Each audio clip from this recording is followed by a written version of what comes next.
నిర్ణయం చేసిండ్రు. ఈపీఎఫ్ బోర్డులు ట్రస్ట్ బోర్డులు నిర్ణయం చేసిండ్రు.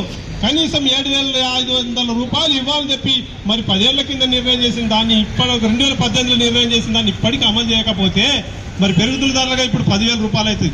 దాన్ని అమలు చేయకపోతే ఈ ప్రభుత్వం ఉన్నట్ట ప్రజల కోసమా లేకుంటే వాళ్ళ కోసమా అని అర్థం చేసుకోవాల్సిన అవసరం ఉంది. కార్మికుల కోసం ఉద్యోగుల కోసం కాదు వీళ్ళు పనిచేసేది. ఉన్నది ఎవరైతే ఆదాని అంబాలన్నటువంటి పెద్ద పెద్ద పెట్టుబడిదారులకే మరి ప్రైవేట్ సంస్థలకే మరి ఈ ఉడిగం చేస్తా ఉన్నారు. ఉన్న సంస్థలు ఉన్న ఏ ప్రభుత్వ రంగ సంస్థలన్నింటి కూడా ప్రైవేటీకరణ చేస్తూ ఉన్నారు. అనేక రంగాల్లో మరి నిర్వీర్యం అయిపోయింది. ఇప్పటికే వాళ్ళు ఏదైతే చేస్తా ఉన్నట్టు ఈ కేంద్ర ప్రభుత్వం నిర్వీర్యంగా చేస్తున్నటువంటి ఈ దోపిడీ దొంగతనాలను మనం నిలదీయాల్సిన అవసరం ఉంది. కిందక చెప్పాను, ఉపాధి హామీ చట్టం ఉత్తగా రాలే. ఉపాధి హామీ చట్టం మనం నేషనల్ ఫ్రంట్ లో ఛత్రాన్ మిశ్రా గారు వ్యవసాయ శాఖ మంత్రి, హోమ్ మినిస్టర్ ఇంద్రజిత్ గుప్తా గారు ఉన్నప్పుడు మనం సెంట్రల్లో ఉపాధి హామీ చట్టం తెప్పించుకున్నాం, పోరాడి అమలు చేయించుకున్నాం. ఆ చట్టం అప్పుడు వచ్చింది మనం ఉన్నప్పుడు. ఆ చట్టాన్ని మరి ఈ రోజు 100 రోజులకు ఉపాధి వలస పోకుండా ఉన్న 100 రోజులు ఇచ్చింది. దాన్ని మరి రోజులు పెరుగుతున్నాయి కాబట్టి ఇంకా ఉపాధి ఆర్థికంగా నష్టపోతుంది కాబట్టి ఏం లేదు కాబట్టి 200 పెంచాలా, దాన్ని 600కి ఇవ్వాలన్నది తప్పు లేదు కదా. మరి మీరు అన్ని పెంచుకుంటున్నారు. మినిస్టర్లు పెట్రోల్ ధరలు, వాళ్ళ జీతాలు, వాళ్ళ అలవెన్సులు, బత్తాలు అన్ని పెరుగుతాయి వాళ్ళకి. కానీ మినిస్టర్లకు, ఎమ్మెల్యేలకు, ఎమ్మెల్సీలకు అన్ని పెరుగుతాయి. కానీ కార్మికులు సామాన్యులకు మాత్రం పెంచేది ఏం లేదు. ఉన్నది పెంచుడే తప్ప. పెట్రోల్ డీజిల్ ధర పెంచుళ్ళు, జీఎస్టీ పరిధిలోకి తీసుకున్నారు. నిత్యావసర వస్తువులు విపరీతంగా పెరిగిపోయినాయి. ఎందుకు పట్టించుకోవడం లేదు.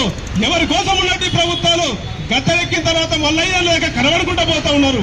ఇట్లాంటి వాళ్ళని నిలదీయాల్సింది మన ప్రజలు, ఉద్యోగులు, కార్మికులు మనమే పోరాడి సాధించుకోవాలగా పరిస్థితి వచ్చింది. కాబట్టి ప్రజలంతా దీన్ని గమనించాలని, రైతులు గమనించాలని, ఉద్యోగులు గమనించాలని, కార్మికులు గమనించాలని, కూలీలు దీన్ని వ్యతిరేకించాలని చెప్పి మనం అంతా కూడా ఐక్యంగా ప్రజల దగ్గరికి, కార్మికుల దగ్గరికి మనం చైతన్యం చేయాల్సిన బాధ్యత మన దగ్గర ఉందని చెప్పి తెలియజేస్తున్నాం.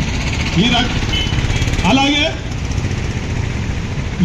స్కీమ్ వర్కర్లు, అంగన్వాడీ, మధ్యాహ్న భోజనం, మున్సిపల్ వర్కర్లు, ఆశా వర్కర్లు, మరి కాంట్రాక్ట్ పద్ధతి పనిచేసేటువంటి ఎన్హెచ్ఎంస్ వర్కర్స్, మరి హమాలి కార్మికులు, వీళ్ళందరికీ ఏమైనా చట్టాలు ఉన్నాయా? ఏమైనా అమలు అవుతున్నాయా?